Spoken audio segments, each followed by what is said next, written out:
మిత్రులారా, నవంబర్ 30, 2023కు ఈ దేశ రాజకీయాలలోనే ఒక గొప్ప ప్రాధాన్యత ఉన్నది.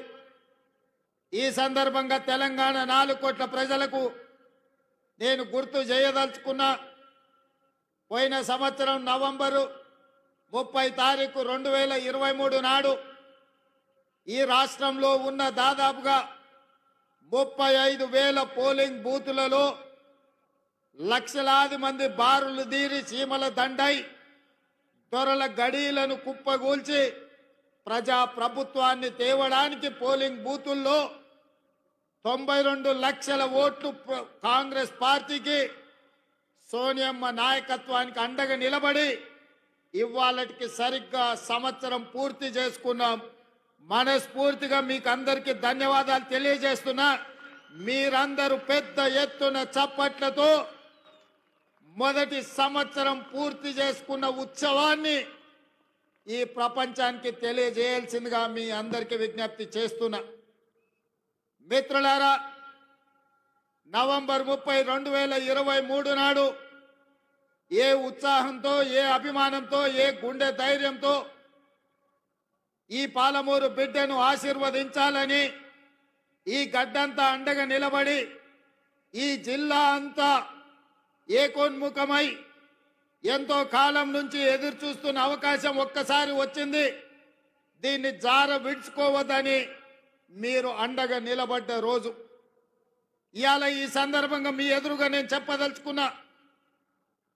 పాలమూరు జిల్లా నల్లమల అటవీ ప్రాంతంలో ఒక మారుమూల గ్రామం కొండారెడ్డిపల్లి అనే ఒక చిన్న గ్రామం నుంచి ఒక రైతు బిడ్డగా బయలుదేరిన నేను ఈ జిల్లా కష్టాలను చూసిన, ఈ జిల్లా కన్నీళ్లను చూసిన, ఈ జిల్లా నుంచే పారుతున్న కృష్ణమ్మ గలగలలు చూసిన, కన్న బిడ్డల్ని తల్లిదండ్రుల దగ్గర గుడిసెల దగ్గర వదిలి వలసబోతున్న పాలమూరు బిడ్డల్ని గుంపు మేస్త్రీలు భార్య భర్తల్ని మేటీలుగా పెట్టుకొని తీసుకెళ్లి బొంబాయికి వలస తీసుకుపోతుంటే 6 నెలల పసిబిడ్డల్ని కూడా తల్లిదండ్రుల దగ్గర వదిలేసి జంటలుగా వలసలు పోతున్న వాళ్ళ కన్నీళ్లను నేను కళ్ళతో చూసిన.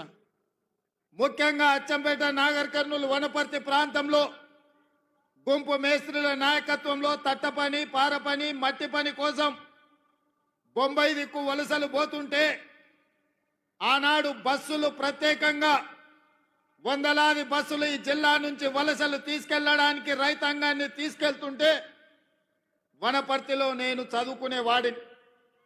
ఆ రోజు నేను అనుకున్నా, ఏదైనా ఒక రోజు మనకు రాకపోతుందా, ఎల్లకాలం ఎప్పుడు ఇట్లనే ఉంటుందా, ఒకరోజు మనకు వస్తుంది. ఆనాడు నేను నాకు అవకాశం వస్తుంది అనుకోలేదు. మన పాలమూరు బిడ్డకు ఒకరోజు అవకాశం వస్తుంది. ఆ అవకాశాన్ని అందిపుచ్చుకొని ఈ జిల్లా వలసలను నిలువరించి ఈ జిల్లా బిడ్డల్ని సొంత ఊర్లో, సొంత వ్యవసాయం, సొంత కుటుంబానికి దగ్గరగా ఉండి ఈ జిల్లాను ఆదుకోకపోతారా అని నేను ఎదురు చూసిన.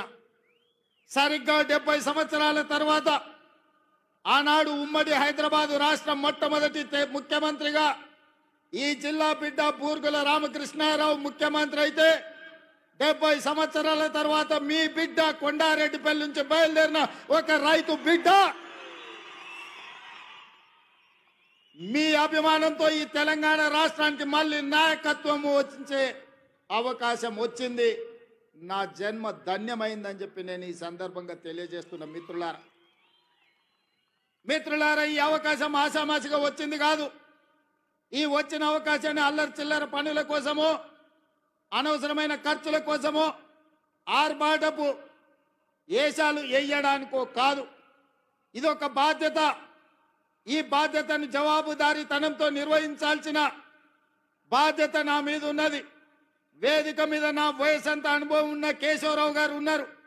ఎంతో అనుభవజ్ఞులైన ఉత్తమ్ కుమార్ రెడ్డి గారు, తుమ్మల నాగేశ్వరరావు గారు, జూపల్లి కృష్ణారావు గారు, దామోదర్ రాజ్ నరసింహ గారు చాలా సుదీర్ఘకాలం మంత్రులుగా వివిధ హోదాలు చేసిన వాళ్ళు ఉన్నా వాళ్ళందరూ పెద్ద మనసు చేసుకొని ఆనాడు ఎన్నికల్లోనే తోడుగా కాదు, ఈనాడు కూడా అండగా ఉన్న పొంగులేటి శ్రీనివాసరెడ్డి గారు ఈ వేదిక మీద ఉన్నారు.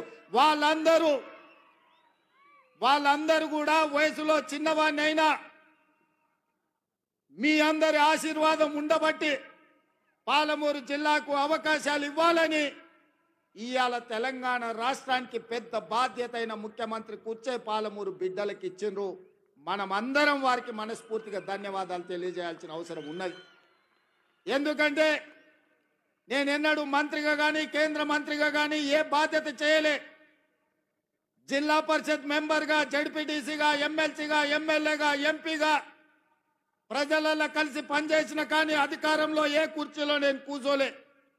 కానీ మీరు అండగా నిలబడి మీరు ఆశీర్వదించడంతో పెద్దలందరూ కూడా పెద్ద మనసు చేసుకొని ఇవాళ ముఖ్యమంత్రి అని ఒక పెద్ద కుర్చీలో కూర్చోబెట్టి సంవత్సరం పూర్తి చేసుకుంటున్న సందర్భంలో ఇవాళ నవంబర్ 30 తారీఖు 2024 నాడు ఇదే పాలమూరు గడ్డ మీద ఈ పండుగ మనతో కలిసి చేసుకోవడానికి వేదిక మీద పెద్దలందరూ వచ్చిండ్రు అంటే వాళ్ళందరూ మన పాలమూరు జిల్లాకు అండగా నిలబడ్డారు.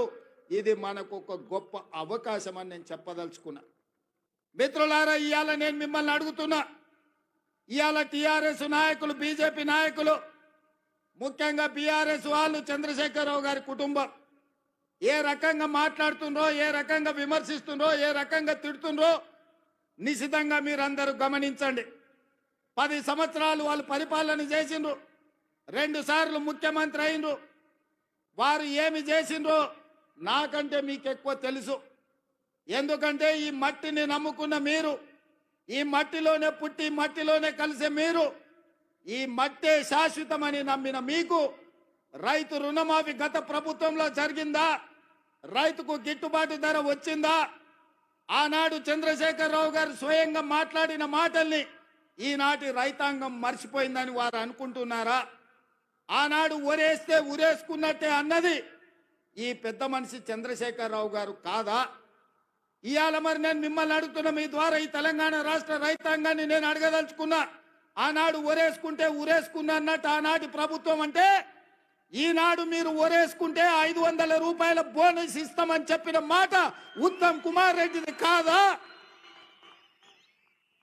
ఒరేస్తే ఉరేసుకోండి అని చెప్పిన ఆనాటి పెద్ద మనిషి, మీరు వరి వేసుకోండి, వేసుకున్న వరికి 500 రూపాయల బోనస్ ఇస్తాం, మీ ఖాతాలో 3 రోజుల్లోనే బోనస్ కనక వర్షం గలగల రాలుతుంటే బీఆర్ఎస్ వాళ్ళ గుండెల్లో పిడుగులు పడుతున్నట్టుగా ఉన్నది. మిత్రులారా,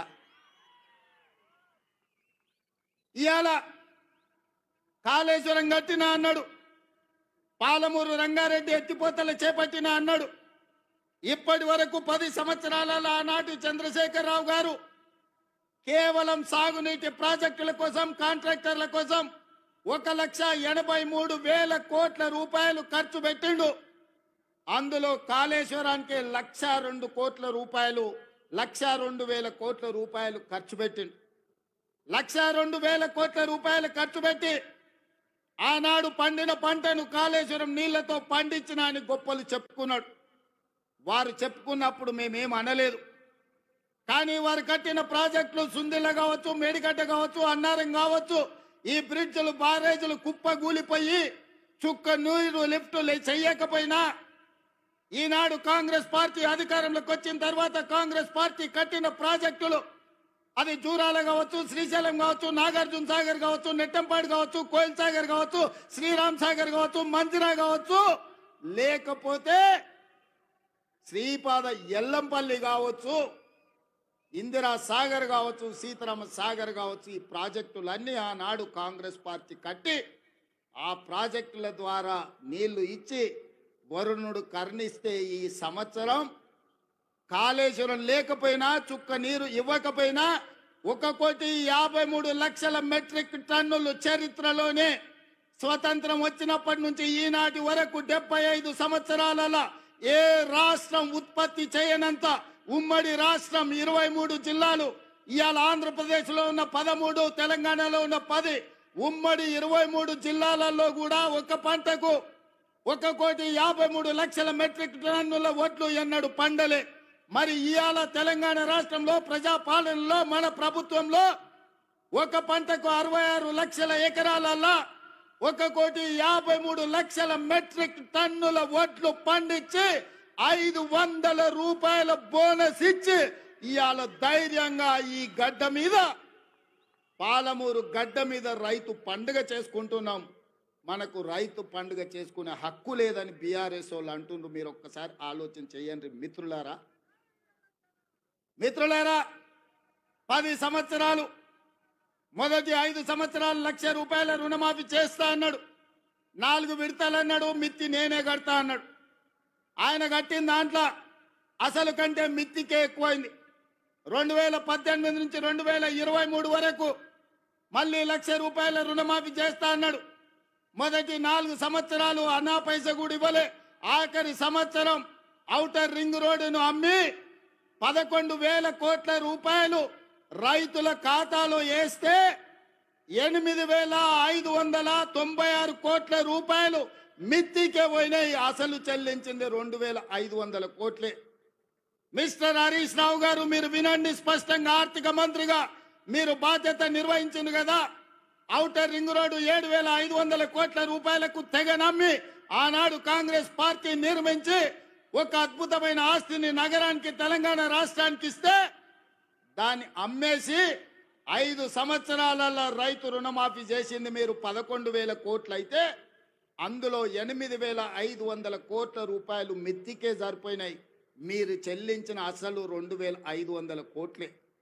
ఇవాళ ఈ వేదిక మీద నుంచి లెక్కలు చెప్తున్నా.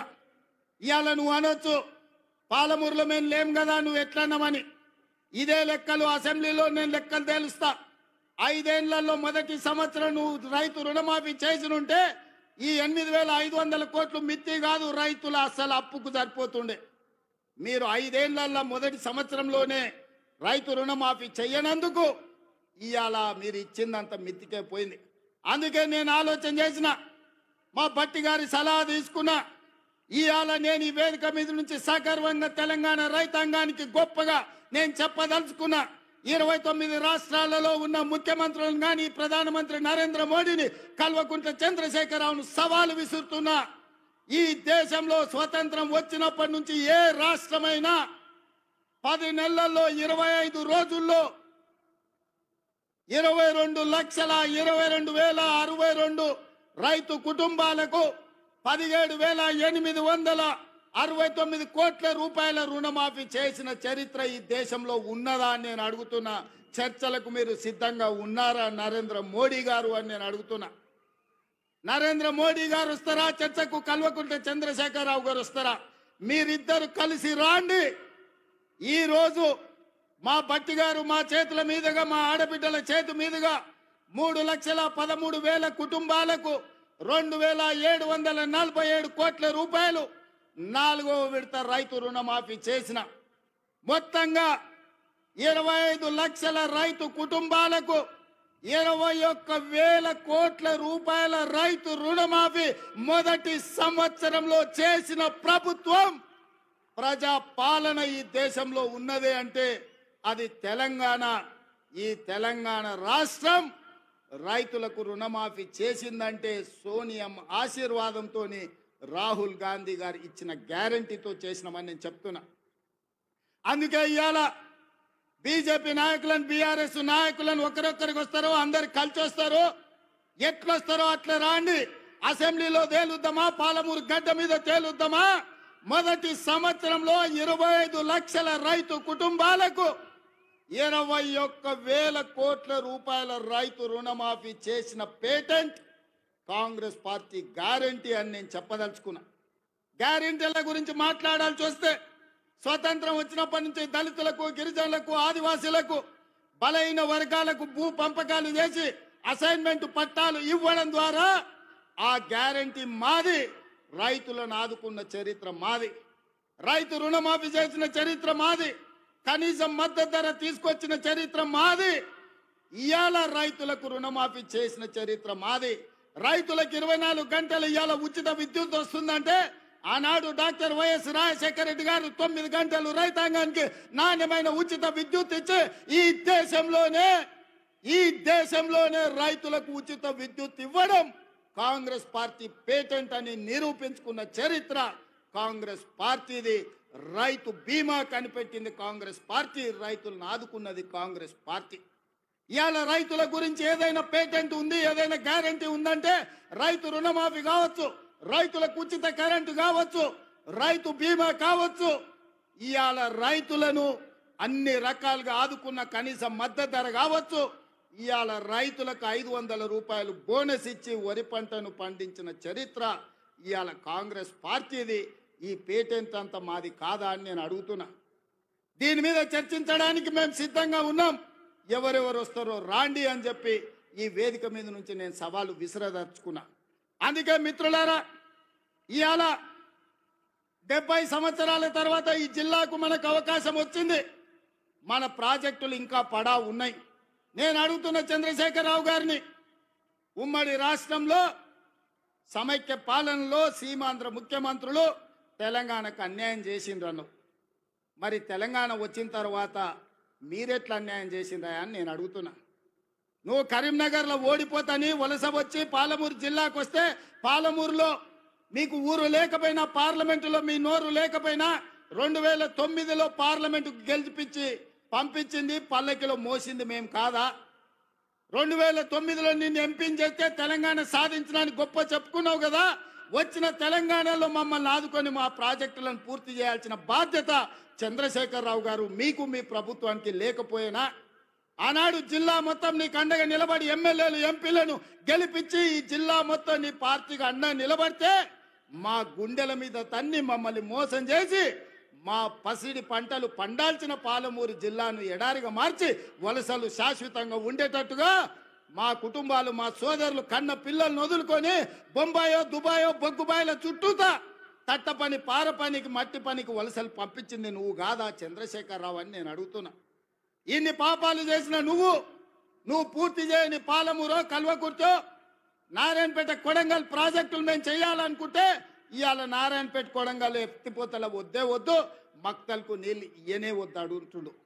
నేను అడుగుతున్నా, ఇవాళ మా జిల్లాకు ఒక అవకాశం వస్తే 70 సంవత్సరాల తర్వాత కనీసం మమ్మల్ని వాడొచ్చి వీడొచ్చి పాలమూరును దత్తత తీసుకుంటున్నా అనేవాడు.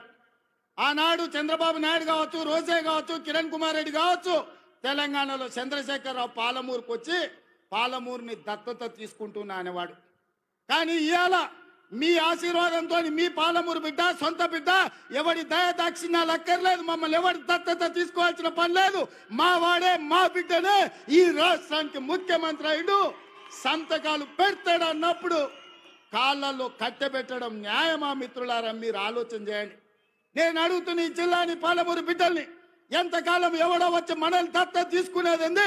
మనం గతి లేనోళ్ళమా, చేతగానోళ్ళమా, చేవలేనోళ్ళ చీము నెత్తురు చచ్చిందా మనకు? మనం పరిపాలన చెయ్యలేమా?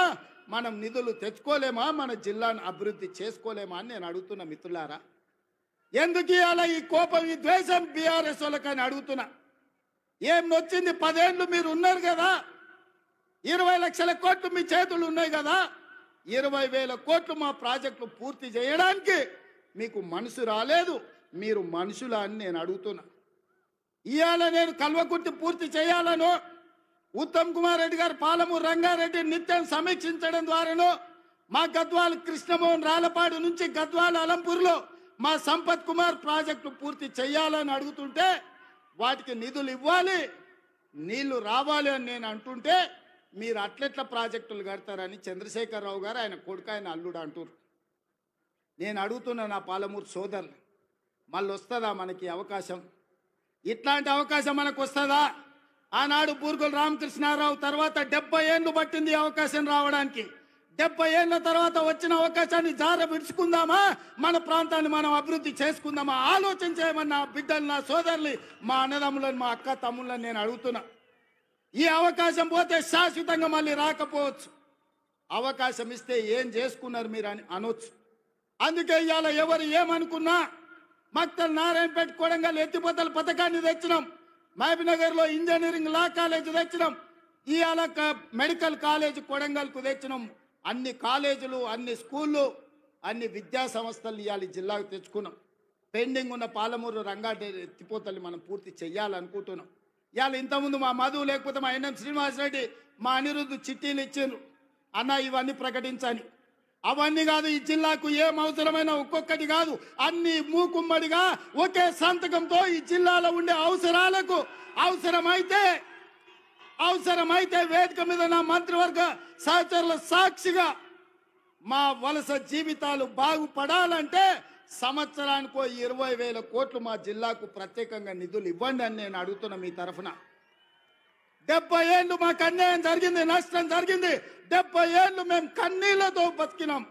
70 ఏళ్ళు మా పక్కన కృష్ణమ్మ గలగల పారుతుంటే తాగడానికి నీళ్లు లేక సావు చచ్చిపోయినప్పుడు నెత్తి మీద నీళ్లు చల్లుకోవడానికి కూడా మాకు నీళ్లు లేని బతుకులు మేము గడిపినాం.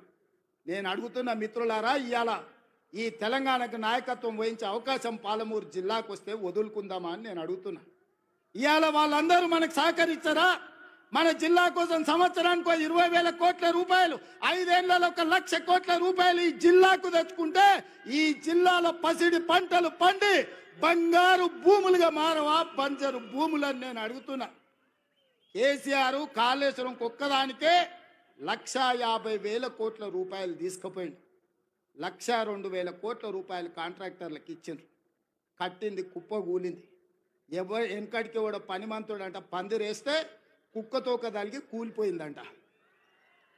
ఇవాళ నేను అడుగుతున్నా, ఆనాడు మా నెహ్రూ కట్టిన నాగార్జున సాగర్ కానీ, మా శ్రీశైలం కానీ, మా జూరాల కానీ, మా శ్రీరామ్ సాగర్ కానీ, మా శ్రీపాద ఎల్లంపల్లి కానీ ఒక్కసారి చూడండి.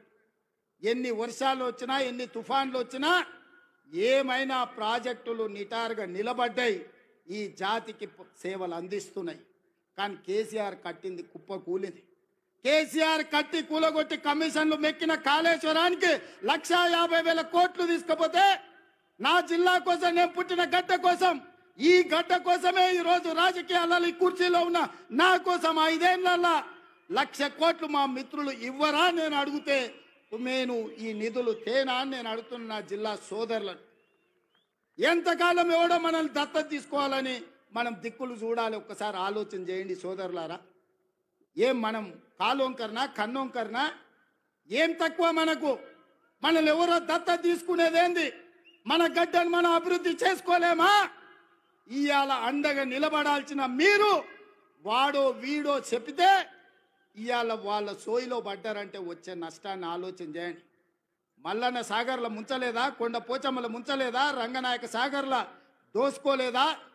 ఇవాళ నేను కొడంగల్ నుంచి, మారుమూల ప్రాంతమైన కొడంగల్ నియోజకవర్గం నుంచి నన్ను ఆశీర్వదించినందుకు ఆ ప్రాంతానికి కృతజ్ఞత తెలుపుకోవాలని 3 లక్షల ఎకరాలు ఆ ప్రాంతంలో ఉంటే 1,300 ఎకరాలు భూసేకరణ చేసి ఇండస్ట్రియల్ పార్క్ తెచ్చి 20,000 30,000 మా కొడంగల్లో ఉన్న నిరుద్యోగ యువకులకు ఉద్యోగ ఉపాధి అవకాశాలు కల్పించాలి. పెద్ద పెద్ద కంపెనీలు అక్కడికి తెస్తే నా ప్రాంతం అభివృద్ధి చెందాలి. అప్పుడే నా జన్మ ధన్యమవుతుందని నేను ఒక ప్రయత్నం చేసిన. ఏమడిగినా ఈ తెలంగాణ రాష్ట్రంలో దాదాపుగా 2 కోట్ల ఎకరాల భూమి ఉంది.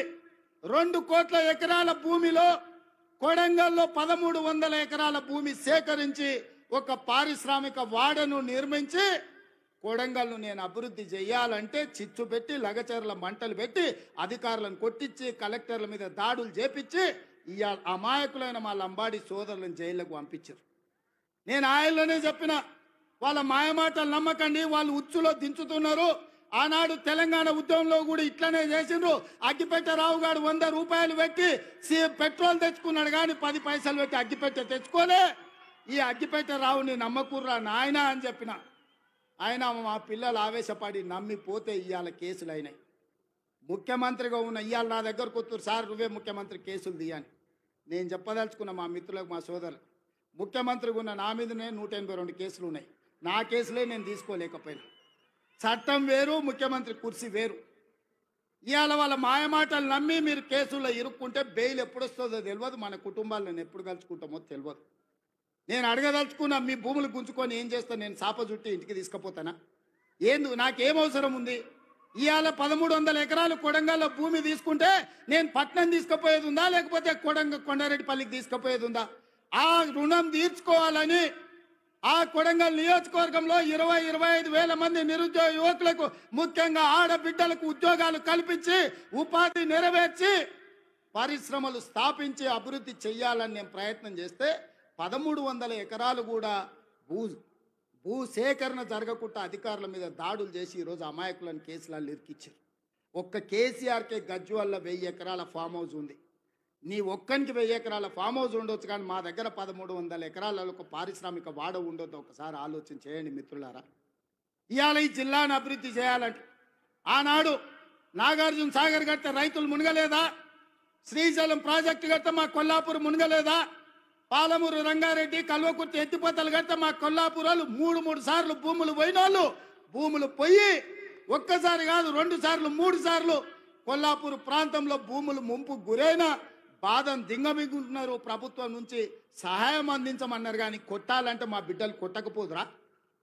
ఆయల్లా అధికారుల మీద దాడులు చేయాలంటే శ్రీశైలం వస్తుండేనా? నాగార్జున సాగర్ పూర్తి అవుతుండేనా? జూరాల అవుతుండేనా? ఏటిగడ్డ పౌరుషం నడిగడ్డ పౌరుషం మీకు తెలియదా? ఒకవేళ అడ్డుకోవాలంటే నడిగడ్డ మీద ఎవడైనా భూ సేకరణ చేస్తుండేనా? కానీ అభివృద్ధి జరగాలంటే ఏదో ఒక రైతు కొంత నష్టపోవాలి. భూమి అనేది మన ఆత్మగౌరవం. భూమి అనేది మన అమ్మ లాంటిది. అమ్మతో మనకు ఎంత అనుబంధం ఉంటుందో మన భూమితో అంతే అనుబంధం ఉంటుంది. నాకు తెలియంది కాదు, కానీ అభివృద్ధి జరగాలంటే ఆ భూసేకరణ జరగాలి. అందుకే వాళ్లకు కావలసినంత నష్ట పరిహారం ఇవ్వడం ద్వారా భూమిని సేకరించి పరిశ్రమలు పెట్టాలని నేను ప్రయత్నం చేస్తుంటే కేసీఆర్, కేటీఆర్, హరీష్ అడ్డుకుంటున్నారు. నేను అడుగుతున్నా, మీరు ఆలోచన చెయ్యండి అని. ఇవాళ వాళ్ళు అడ్డుకుంటారు, పోతారు. వాళ్ళకి ఫామ్ హౌజులు ఉన్నాయి. ఒక ఆయనకు జన్వాడలు ఉంది, ఒక ఆయనకు గజ్వేల్ ఉంది. వాళ్ళు సంతోషంగా ఉంటారు. మళ్ళీ ఈ జిల్లాకి ఎప్పుడైనా పరిశ్రమలు వస్తాయా? మన పిల్లలకు ఉద్యోగాలు వస్తాయా? ఇవాళ మీరు అండగా నిలబడితే 10 రూపాయలు ఎక్కువైనా ఇచ్చే శక్తి నా దగ్గర ఉంది. నేను సంతకం పెడితే 10 లక్షలు కాదు, ఎకరాకి 20 లక్షలు ఇచ్చే శక్తి నా దగ్గర ఉంది. తీసుకోండి, 20 లక్షలు తీసుకోండి. మీకు ఇచ్చే బాధ్యత నాది. ఇంటికి పైసలు తెచ్చి ఇచ్చే బాధ్యత మాది. నీ ఇంట్లో ఉన్న చదువుకున్న వాళ్ళకు, చదువు రానోళ్లకు ఉద్యోగాలు ఇచ్చే బాధ్యత నాది. అభివృద్ధిని అడ్డుకోకండి, మాయ మాటలు వినకండి, వాళ్ళ ఉచ్చులో పడకండి. వాళ్ళ ఉచ్చులో పడితే జైల్లోకి వెళ్తే మన కుటుంబాలు ఆగమవుతాయి. ఇవాళ 10 రూపాయలు ఎక్కువ తీసుకోండి, పక్కకు పోయి భూమి కొనుక్కోండి, పిల్లలకు ఉద్యోగాలు తీసుకోండి, మీ కుటుంబాలు బాగుపడండి. ఇంట్లో ఒక్కరికి ఉద్యోగం వస్తే ఒక తరమే మారుతుంది. ఒక తరం తలరాతనే బాగుపడుతుంది. తలరాతను మార్చే అవకాశాలను వదులుకోకండి. ఇవాళ ఈ జిల్లా మీద పగబట్టి ఈ జిల్లాను అభివృద్ధిని అడ్డుకోవాలని సాగునీటి ప్రాజెక్టుల కాళ్ళ కట్టబెడుతున్నారు. పరిశ్రమలు దేవాలంటే భూసేకరణ జరగకుండా అడ్డుపడుతున్నారు.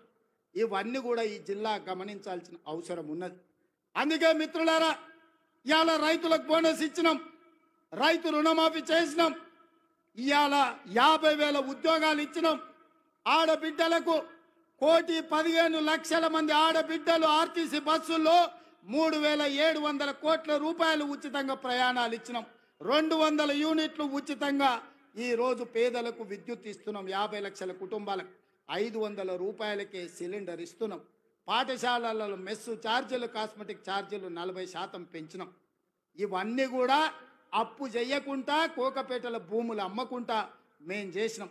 ఇవే కాదు, సంవత్సరం మొత్తం 72 లక్షల కుటుంబాలకు, రైతు కుటుంబాలకు 54,000 కోట్ల రూపాయలు ఖర్చు పెడితే ఒక్క కల్వకుంట్ల చంద్రశేఖరరావు చేసిన 7 లక్షల కోట్ల రూపాయల అప్పుకు ఇప్పటి వరకు మా బట్టి విక్రమార్క గారు 60,000 కోట్ల రూపాయల మిత్తి కట్టిండు. మిత్రులారా, మన నెత్తి మీద గుదిబండ పెడితే ఆ గుదిబండకు 60,000 కోట్ల రూపాయలు అప్పు కట్టిండు. ఇవాళ 7 లక్షల కోట్ల రూపాయలు చంద్రశేఖరరావు అప్పు చేయకపోతే 60,000 కోట్ల రూపాయలు రైతులకు వంచితే ఇవాళ అన్ని కష్టాలు తీరుతుండే కదా. ఇవాళ ఆయన అప్పుకు 60,000, ఆయన ఒక్క కుటుంబం చేసిన అప్పుకు 60,000 కోట్లు కడితే 70 లక్షల రైతు కుటుంబాలకు 54,000 కోట్లు ఇచ్చినాం.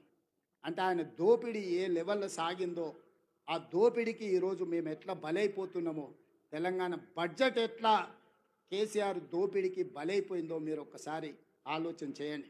ఇవాళ అక్కడ నిరసన తెలిపిన రైతులు లాఠీ చార్జ్ గురించి మాట్లాడుతున్నారు.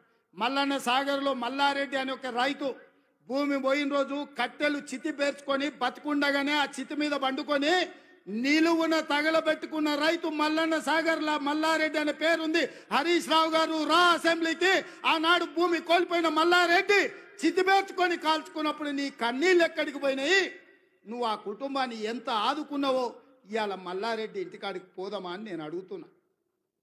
ఇవాళ ఈ కపట ప్రేమ, ఈ ముసలి కన్నీళ్ళు మా పాలమూరు జిల్లా మీద చూపిస్తున్నావా? నేను ఇక్కడ పుట్టినోని, రేపు పోతే ఈ మట్టిలో కలిసేటోని. నాకు ఈ దుఃఖం తెలియదా, ఈ బాధ తెలియదా, ఇది అభివృద్ధి చేసే తెలియదా? ఇవాళ ఇక్కడ ఉన్న భూమి నేను ఎవరికో పంచిపెడితే చరిత్ర నన్ను క్షమిస్తుందా? ఒకవేళ నేను ముఖ్యమంత్రిని కూడా నా జిల్లాకు ఏమి చేసుకోకపోతే, ఈ జిల్లాను అభివృద్ధి పదం వైపు నడిపించే పరిశ్రమలు తేకపోతే, ఈ జిల్లాకు నీళ్లు ఇవ్వకపోతే, నిధులు ఇవ్వకపోతే చరిత్ర నన్ను క్షమిస్తుందా? చరిత్రలో క్షమించరాని నేరం నా చేత చేయించాలని వాళ్ళు కుట్రలు చేస్తున్నారు. ఇట్లాంటి కుట్రలు కుతంత్రాలు సాగవు మిత్రులారా. ఎవరు అడ్డం వచ్చినా తొక్కుకుంటా పాలమూరు జిల్లాకు నిధులు తెస్తా, నీళ్లు పారిస్తా. కొడంగల్లో పారిశ్రామిక వాడ ఏర్పాటు చేస్తా, 25,000 మందికి ఉద్యోగాలు ఇప్పిస్తుంది. నా బాధ్యత, నా జిమ్మెదారి అని నేను చెప్పదలుచుకున్నా. నా జవాబుదారీ, నా జిమ్మెదారి నాకు తెలుసు. నేను ఎవరికి భయపడేటోని కాదు. ఎవరికి భయపడితే ఇంత దూరం నేను రాను. నేను పుట్టింది పెరిగింది నల్లమల్ల అడవుల్లో బిడ్డ. మేము పులులను చూసినాం, అడవిలో ఉండే మృగాలను చూసినాం, తొడేళ్లను చూసినాం.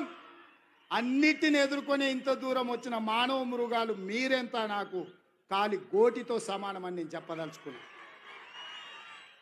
ఇవాళ గౌరవంగా మర్యాదగా పరిపాలన చెయ్యాలి, ప్రభుత్వాన్ని నడపాలి, రైతులు ఆదుకోవాలి, విద్యార్థులకు ఉద్యోగాలు ఇవ్వాలి, మహిళలు ఆత్మ గౌరవంతో ఉండాలి అని మా ప్రభుత్వం పనిచేస్తుంది. అందుకే ఇవాళ ఈ ప్రభుత్వం రైతు పండుగ ఈరోజు ప్రతి ఒక్కరి మధ్యలో కూర్చొని ధైర్యంగా ఇవాళ మీ దగ్గరకు వచ్చిన. ఎందుకంటే చేసిన కాబట్టే నేను వచ్చిన. చేసింది చెప్పుకోవడంలో మేము కాస్త వెనకబడ్డామని మా బట్టి గారు అంటుంటారు. నిజమే, పనిలో పడి చెప్పుకునేదే మర్చిపోయినాం. ఏంటంటే మనకు ఆడంబరాలు ముందు నుంచి తెలియదు. మనకు పని చేసుడు తప్ప పాలమూరు వాళ్ళకి ఏమన్నా తెలుసా? రోజుకి 8 గంటలు, 10 గంటలు, 12 గంటలు ఏడికి పోయినా చెమట వచ్చే వరకు, రక్తం చిందే వరకు పనిచేసే తత్వమే మనది తప్ప గొప్పలు చెప్పుకునేది మనకి ఎవరికని తెలుసా? నేను కూడా మీలో ఒకనే, మీలాంటోనే కష్టపడడం తప్ప నాకు గొప్పలు చెప్పుకునేది తెలుసా? అందుకే ఇవాళ ఈ సంవత్సరంలో నేను పనిలో పడితే వాళ్ళు అలసుగా తీసుకొని ఇవాళ అడ్డగోలుగా మాట్లాడుతున్నారు. ఇక నేను మాట్లాడను, మీరే మాట్లాడాలి, మీరే జవాబు చెప్పాలి. మీ రైతులే నా బ్రాండ్ అంబాసిడర్లు, మీరే పాలమూరు బిడ్డలకు మీరే బ్రాండ్ అంబాసిడర్లు. మీలో ఒక్కొక్క యువకుడు ఒక రేవంత్ రెడ్డి తెలంగాణ రాష్ట్రం నలుమూలల ప్రభుత్వం చేస్తున్న పనులను, పాలమూరులో జరుగుతున్న అభివృద్ధిని మీరే నలుదిక్కుల చాటాలి. మీరే నా బ్రాండ్ అంబాసిడర్లు. ఈ 5 ఏళ్ళు ఒక్క రోజు కానీ, ఒక్క గంట కానీ, ఒక్క నిమిషం వృధా చేయకుండా ఈ ప్రజల కోసం పనిచేయడమే నా బాధ్యత. ఆ పనిని నేను నెరవేర్స్తా. మన కష్టపడే తత్వం ఎక్కడికి పోయినా పోదు, అది మన రక్తంలో ఉంది. ఏడ ఉన్నా, అది దుబాయ్లో పోయినా, బొంబాయిలో పోయినా, అమెరికాకు పోయినా, పాలమూరు జిల్లా ప్రజలకు కష్టపడే లక్షణం ఉంది, చెమటగార్చే లక్షణం మనకుంది. నేను కూడా మీ వాడిని, మీ బిడ్డనే, కష్టపడి పనిచేస్తున్నా. మీరందరూ ఆశీర్వదించండి, కుట్రలను కుతంత్రాలను తిప్పికొట్టండి. ఈ రైతు పండుగ దాదాపుగా 150 కేంద్రాలు పెట్టి వ్యవసాయం సాంకేతికంగా ఎంత అభివృద్ధి చెందిందో ఆశ్చర్యం గొలిపే విధంగా 3 రోజుల నుంచి మంత్రి తుమ్మల నాగేశ్వరరావు గారు, సంబంధిత అధికారులు ఈరోజు ఈ కార్యక్రమాన్ని అంతా కూడా పాలమూరు జిల్లాకు తరలిచ్చింది. ఇంతమంది ఈడికి వచ్చిండ్రు, ఇంత పెద్ద వ్యవస్థ ఈడికి వచ్చిందంటే మీరు ఆశీర్వదించకపోతే వస్తుండేనా? కేసీఆర్ ఉన్నప్పుడు ఎప్పుడన్నా వచ్చినాయా మనకి ఇట్లాంటి అవకాశాలు? ఎప్పుడన్నా వచ్చినాయా? ముఖ్యమంత్రిని దగ్గరికి వెళ్ళి మనం చూసినామా? అన్నా అని ఎప్పుడన్నా పిలిచిర్రా? ఎప్పుడన్నా రేవంత్ అన్న ఎట్లున్నామని అడిగే అవకాశం చంద్రశేఖరరావు ఇచ్చిండా? ఆయన ఎక్కడుండేనో ఎట్లుండేనో మనకు తెలియదు. ఇవాళ మనం ఉన్నాం కాబట్టే ఇవాళ మనం కలుసుకోగలిగినాం, ఈ పండుగ చేసుకోగలిగినాం. ఈ పండుగ వాతావరణం ఇది 10 కాలాల పాటు ఉండాలి. పాలమూరు పండాలి పసిడి పంటలతో. 20 లక్షల ఎకరాలు కనీసం జితేందర్ రెడ్డి గారు చెప్తున్నారు, కరెక్ట్ 2 ఏళ్ళు కష్టపడితే 20 లక్షల ఎకరాలకు నీళ్ళు ఇవ్వచ్చు అని. వారి మాటతో నేను ఏకీభవిస్తున్నా. నా బాధ్యత అది. వెనక్కి మళ్ళీ చూడని 20 లక్షల ఎకరాలకు పాలమూరు జిల్లాలో నీళ్లు పారించే వరకు గ్రీన్ ఛానల్లో నిధులు విడుదల చేయించి, సాగునీటి పారుదల శాఖ మంత్రి మీకు తెలుసు కదా ఉత్తమ్ కుమార్ రెడ్డి గారు, ఆయన ఏ ఊరు అల్లుడో తెలుసా? మన పాలమూరు అల్లుడు, జడ్చర్ల పక్కనే ఊరు. మన ఊరు అల్లుడే ఈరోజు సాగునీటి పారుదల శాఖ మంత్రి. మరి మనము ఇంత త్యాగం చేసినాం బిడ్డనిచ్చి ఆయనకు, అవునా? మన పాలమూరు ఆడబిడ్డను ఆయనకిచ్చి పెళ్లి చేసినాం. మరి ఆ రుణం అయితే వారు తీసుకోవాలి కదా. ఇక మల్లు గారి గురించి నేను చెప్పాల్సిన పని లేదు. మల్లు అనంతరాములు గారి నుంచి మల్లు అని అంటేనే పాలమూరు అనేది తెలుసు. ఎందుకంటే మల్లు అనంతరాములు గారికి ఈ ప్రాంతంతో ఉన్న అనుబంధం. మల్లు రవి గారు ఇక్కడ ఎంపీగా ఉన్నారు, మరి వారే ఆర్థిక మంత్రి. మీ పెద్దన్న జాతీయ నాయకుడైనా మీ రెండో అన్న పార్లమెంటు సభ్యుడైనా వీళ్ళు గుండెల్లో పెట్టి చూసుకున్నారు. మల్లు బట్టి విక్రమార్క గారు మీరు సంతకం పెట్టేటప్పుడు జర ధైర్యంగా 2 సంతకాలు ఎక్స్ట్రా పెట్టుర్రు. మీరు తెల్ల పేపర్ మీద సంతకం పెట్టినా మా వాళ్ళు ఏం తప్పు రాసుకోరు.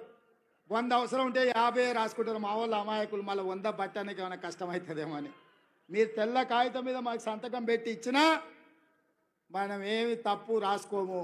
100 అవసరం ఉంటే 50 రాసుకుంటాం. మనం ఎందుకంటే ఎంత ఉంటే గంతే కాళ్ళు చాపుకోవాలి అనుకుంటాం మనం. అవునా?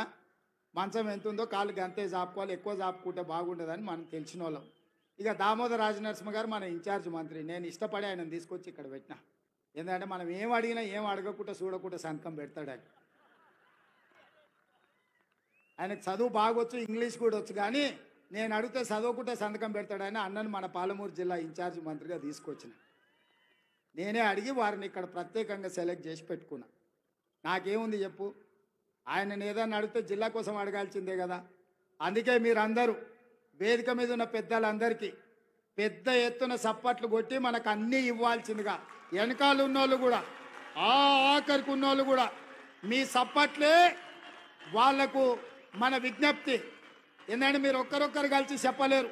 అందరు గట్టిగా నిలబడి సప్పట్లు, అందరు నిటారుగా నిలబడి వాళ్ళకి సప్పట్లు కొట్టండి అన్న. మా వాళ్ళ ఆలోచన, మా వాళ్ళ ఆకాంక్ష, 70 ఏళ్ళ మా కష్టం. తప్పట్లు కూడా కొట్టండి. తప్పు లేవానే మా మాదిగ సోదరులారా, తప్పు సప్పుడు వినిపించాలి, గట్టిగా వినిపించాలి. మన జిల్లానే మాదిగోళ్ళ జిల్లానే, కొట్టూరి గట్టిగా. ఎందుకంటే వాళ్ళకి ఎప్పుడైనా సంతకం పెట్టే ముందు మీ సప్పట్లు వినిపించాలి, మీ డప్పుల మూత వినిపించాలి, వాళ్ళ గుండెల్లో సంతోషం పరవళ్ళు తొక్కాలి. పాలమూరు జిల్లాకు నిధులు వరదై పారాలి. ఈ జిల్లా రుణం నేను తీర్చుకోవాలి. ఆ తీర్చుకునేటందుకు వచ్చిన మీ అందరికీ ధన్యవాదాలు తెలియజేస్తూ